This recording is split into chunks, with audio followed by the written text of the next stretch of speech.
देखिए हम किस तरह से इलेक्ट्रॉनिक वोटिंग मशीन में कंट्रोल यूनिट, वीवीपैट और बैलेट यूनिट को कनेक्ट करते हैं। सबसे पहले दिमाग में ही रहता है कि यार हमसे कभी कनेक्शंस गलत हो गए तो क्या हो।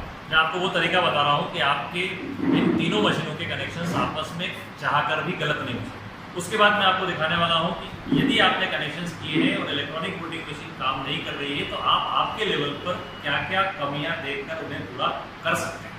सबसे पहले हम देखते हैं, देखिए हमारे पास ये वीवीपैट है, ये वीवीपैट का केबल है,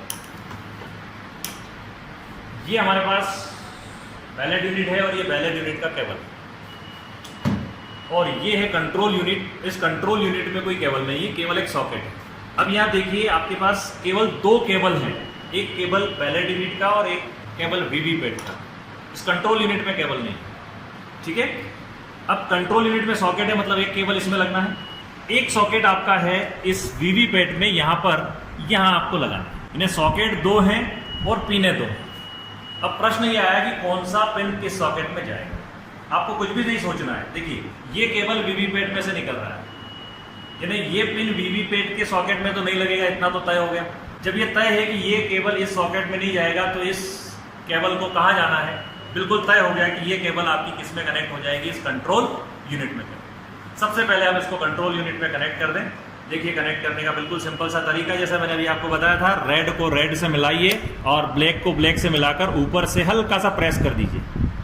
ये देखिए प्रेस किया, आवाज आई, ये केबल आपकी कनेक्ट। ये आपका कनेक्शन हो गया इस कंट्रोल यूनिट का वीवीपैट के साथ। दूसरा केबल हमारे पास बचा है बैलेट यूनिट का।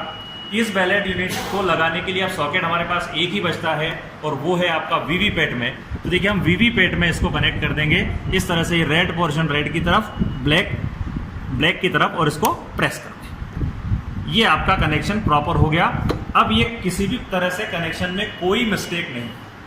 तो यहाँ आप एश्योर हो जाइए कि आपसे इलेक्ट्रॉनिक वोटिंग मशीन के कनेक्शंस उल्टे हो गए। अब बात आती है कि इलेक्ट्रॉनिक वोटिंग मशीन के कनेक्शन कर दिए, अब भी ये नहीं चल रही है, तो क्या कारण से? केवल उसके तीन कारण हैं। सबसे पहला रीजन तो ये है कि जब आपने यहाँ पर इस वीवीपैट की केबल को लगाया तो आप यहाँ इंश्योर कर लें कि इस पिन के ऊपर एक स्लाइडिंग स्विच है। ये स्लाइडिंग स्विच एक पर ही मिलेगा आपको और ये एक पर ही होना चाहिए। अगर ये नहीं है, दो पर चला गया है इसको लगाते वक्त, तो आप इसको एक पर कर लीजिए, नंबर 1। दूसरा है आपका कि आप जब इसको कनेक्ट कर रहे हैं तो पावर ऑन करने के पहले आप इस वीवीपैट का ये नॉब जो है ट्रांसपोर्टेशन मोड में आड़ा है, इसको आप वर्किंग मोड में कर दीजिए। अगर ये ट्रांसपोर्टेशन मोड में होगा तो भी नहीं चलेगा। और तीसरी चीज हमारे पास आती है कि इस बैलेट यूनिट का ये जो स्विच है, यहाँ पर जो ड्रम व्हील है, अगर आपके यहाँ एक बैलेट यूनिट काम में आ रही है तो यहाँ पर 0-1 होना चाहिए। अगर ये तीनों बराबर हैं तो फिर कोई चांस नहीं है कि आपकी इलेक्ट्रॉनिक वोटिंग मशीन नहीं चले। लेकिन फिर भी यदि आपको लग रहा है कि ऑन करने के बाद मशीन नहीं चल रही है तो क्या हो सकता है, हम देखें। क्या हुआ, हमने कनेक्ट किया, जल्दबाजी में हमने कंट्रोल यूनिट को ऑन कर दिया, इसका ट्रांसपोर्टेशन मोड को वर्किंग मोड में लाना भूल गए। अब जब हम ट्रांसपोर्टेशन मोड को वर्किंग में लाना भूल गए और मशीन ऑन कर दिया, अब आपकी मशीन नहीं चलेगी, वो कहेगा रिप्लेस वीवीपैट। तो ऐसी स्थिति में आपको क्या करना है, आप तुरंत इसको वर्किंग मोड में लेकर नहीं आएंगे।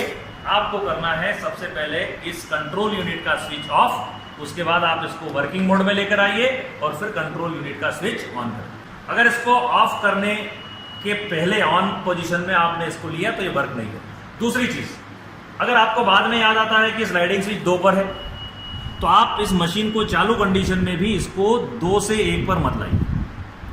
आप पहले कंट्रोल यूनिट को बंद करिए, कंट्रोल यूनिट को बंद करके स्लाइडिंग स्विच को 2 से 1 पर ले आइए, आपकी मशीन ऑन हो। इसके अलावा और कोई कारण नहीं है कि आपकी ईवीएम वहां पर चालू नहीं।